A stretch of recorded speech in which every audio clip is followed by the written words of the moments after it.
habari, tunaona kuwa tunafundishwa na Qur'ani kwamba Allah hana anayefanana naye.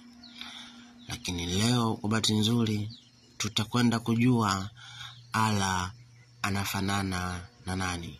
Karibu.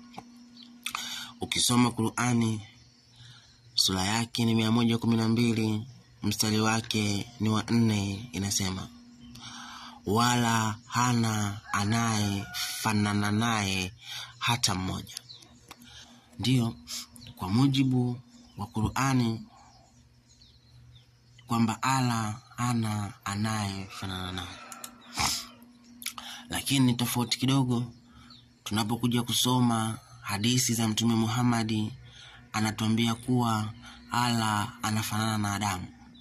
Ukisoma hadithi ya sahihi Buhari, hadithi ya 6227 inasema, imepokewa kutoka kwa Abu Laila, Mtume SAW amesema, Mwenyezi Mungu amemuumba Adamu kwa picha yake, urefu wa zila 60. Alipomuumba alimwambia, nenda ukasalimie kundi la malaika waliokaa hapo na usikilize watakalokujibu, kwani hiyo itakuwa ni salamu yako na maamkio ya kizazi chako.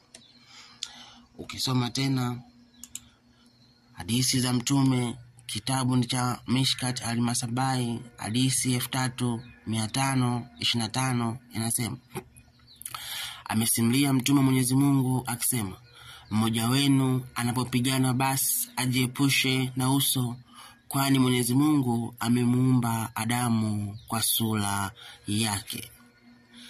Ndugu zetu Waislamu, kwa hiyo kusema kwamba Allah ana anayefanana naye sio kweli.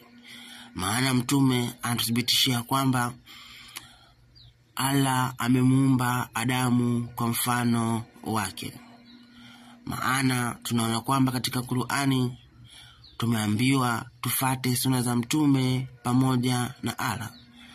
Kwa hiyo Muhammad anafundisha kuwa Allah anafanana na Adam.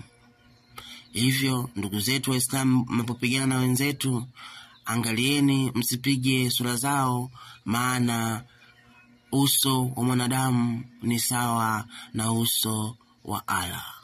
Mungu awabariki.